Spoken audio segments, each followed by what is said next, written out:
कभी नोटिस किया है गोकुलधाम सोसाइटी में एक इंसान है जो हर प्रॉब्लम को जज भी है, ज्यूरी भी है और फाइनल डिसीजन मेकर भी है। और वो इंसान है चंपकलाल जयंतीलाल गड़ा। लेकिन प्रॉब्लम ये नहीं है कि वो एडवाइस देते हैं, प्रॉब्लम ये है कि उनके रूल्स हर एपिसोड में चेंज हो जाते हैं। आज देखते हैं चंपकलाल लॉजिक से चलते हैं या मूड से। तो आपको एपिसोड याद ही होगा जब भूख हड़ताल की थी टप्पू सेना, क्योंकि उन्हें सीजनल क्रिकेट किट चाहिए थी, वो इंटरनेशनल वाली क्रिकेट किट। पेरेंट्स मना कर देते हैं और रीजन वैलिड भी था।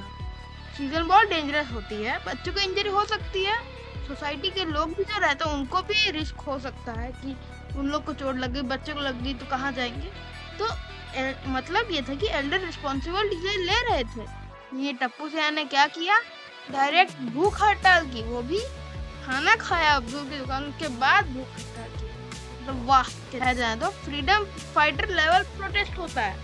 जेठा टेंशन में बापूजी के पास जाता है, सोचता है फैमिली एल्डर है, सपोर्ट करेगा, सब लोग सहमत भी थे सोसाइटी वाले। और चंपकलाल का आता है वहाँ पे एक गोल्डन डायलॉग, अपनी प्रॉब्लम खुद सॉल्व कर। मतलब ना उसने मदद की ना इन्होंने कुछ कहा। ठीक, इन्होंने उल्टा और कहा कि टप्पू साहब को मैंने बोला था कि अपनी प्रॉब्लम खुद हल करो।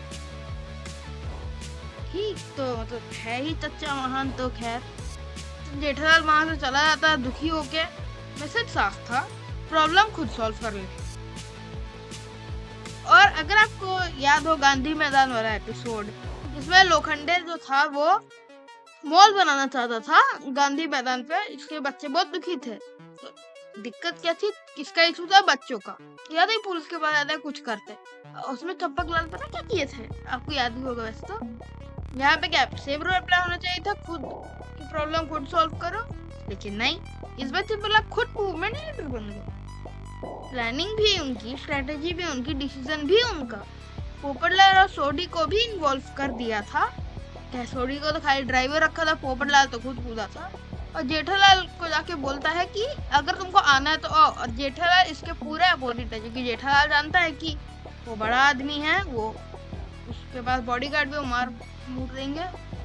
खैर आगे तो मतलब जब जेठालाल हेल्प मांगे तो इंडिपेंडेंस का लेक्चर लगता है, और जब ड्रामा होता है तो 100% चच्चा एक्टिव। कंसिस्टेंसी कहाँ गई, मिसिंग है कंसिस्टेंसी। और फिर उसी एपिसोड में आपको याद तो पोपटलाल का हाथ तोड़ दिया था उसके बॉडीगार्ड ने, और बिल्डर पावरफुल था। यहाँ पे अगर लॉजिक से बात करें तो इंसान छोड़ देगा कि क्यों करना है, लीगल फाइट करेगा या कंप्लेंट करेगा, पर नहीं, चच्चा ने बोला कि हम अच्छी उठा देंगे। सीधा वो घुसते इनॉग्रेशन के दिन व्हाइट कुर्ते में, माला, अगरबत्ती और अजीब सा बैकग्राउंड वाला नॉइज, सैड वाला एक अर्थी बनाई, उस पर गांधी मैदान की फोटो। भाई कुछ भी कर रहे हैं और बच्चे अर्थी उठा रहे हैं। सोचो प्लेग्राउंड का फ्यूनरल प्रोसेशन चल रहा है, प्लेग्राउंड को मार रहे हैं। फिर रिचुअल चालू होता है, फोटो का से वही बकवास। फिर पब्लिक का दिमाग खराब कि ये क्या कर रहा है। बिल्डर भी पता नहीं कैसे इमोशनल हो गया, प्रोजेक्ट को उसने कर दिया कैंसिल। ये क्या था आज तक समझ आया नहीं। ये प्रोटेस्ट भी था कि थिएटर में कुछ भी नॉनसेंस चला दी, ये वो है ना। सो ये रिश्ता क्या कहलाता है, उसी ऐसा था, कुछ भी दिखा दो, कुछ भी जनता तो मान ही लेगी। तो खैर तो मतलब असली होता नहीं, ये लात मार के कोई भगा देता। और आपको अगर एपिसोड 72 याद हो तो स्टार्टिंग के एपिसोड थे, जिसमें तब इन्होंने सोचा कि हम टप्पू की शादी करा देते हैं।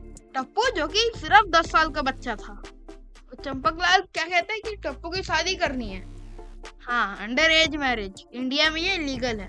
तो जेठालाल और मेहता साहब कहते हैं कि ये सब इलीगल है, ये सब इंडिया में बैन है, ये सब नहीं कर सकते, जेल भी जा सकते हैं। लेकिन चंपकलाल को कहते हैं कि मैं गलत हो ही नहीं सकता। कॉमेडी और बकवास। फ्रेंड को फोन कर लड़की तक अरेंज कर दी थी। फ्रेंड को लगा कि टप्पू बड़ा होगा, 20 साल बाद मिले थे या कुछ ऐसा ही। फिर जब वो लोग उसके घर आते हैं, लड़का देख तो ये इतने छोटे लड़की की आप शादी करना चाह रहे हैं, और वो लोग चले जाता है गुस्से। चच्चा में पता नहीं क्या है। फिर रात के 2 बजे, अगर आप वो एपिसोड 11 जिसमें जेठालाल ने चंपक चाचा को फोन दिया था, क्योंकि वो गुम रहे थे बहुत बार, जब सोसाइटी आते वक्त ही गुम गए थे, तो क्या ही कह सकते। तो एक बार उसी रात जिस दिन उन्होंने फोन दिया, रात के 2 बजे उनके लंदन वाले दोस्त का फोन आता है। बारिश का समय था, नेटवर्क अच्छे चल नहीं रहा था। चंपकलाल बालकनी में जाता है और लाउड स्पीकर बन जाता है। दोस्त बोलता है कि मेरी लंदन शॉप में चोरी हो गई थी। फ्रेंड को सुनाई दिया कुछ और।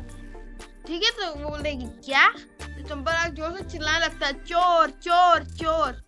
पूरा गोकुल धाम उठ गया रात के 2 बजे की, क्या हुआ, कहाँ है चोर? सब बाहर निकल के पूछते हैं चोर कहाँ है? और बच्चा क्या बोलता है, एकदम आराम से बोलता है, लंदन में। भाई मतलब तुमने सोसाइटी के लोग की नींद खराब कर दी, और चोर कहाँ है? फॉरेन में। वाह। भीड़े जाके बोलता है जेठालाल को कि बस बहुत हो गया, सबको बहुत डिस्टर्ब हो रहा है। अगला और क्या बीच में कूद के कहते हैं, फोन मुझे भी तंग करता है। तो उसमें भीड़े का सावेज रिप्लाई आता है कि चाचा जी हम लोग आपकी बात नहीं कर रहे हैं। मूवी बन जाता है। तो भीड़े बोलता है, फिर वो जाके जेठालाल को पब्लिक में ह्यूमिलेशन करने लगते हैं। सबके सामने जेठालाल को कहते हैं कि फोन बेकार है, सोने नहीं देता, और वो ये भी कहते हैं कि वो बाथरूम भी चांस जाने नहीं देता है। अरे भाई प्रॉब्लम तुमने क्रिएट की, एम्बैरेसमेंट जेठा को लाल को दी, और रिस्पॉन्सिबिलिटी भी फिर खुद पे नहीं, दूसरों किसी और पे मार दो।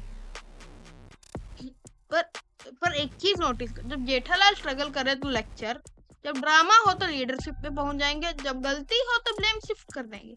चंपकलाल का कैरेक्टर फनी है, लेकिन कभी कभी लॉजिक बैकग्राउंड में रह जाता है, और शायद इसी वजह से गोकुल धाम का सबसे श्रेष्ठ इंसान चोर नहीं, कोई और भी नहीं, जेठालाल ही होता है। और ट्रस्ट करो, ये लिस्ट अभी खत्म नहीं हुई है।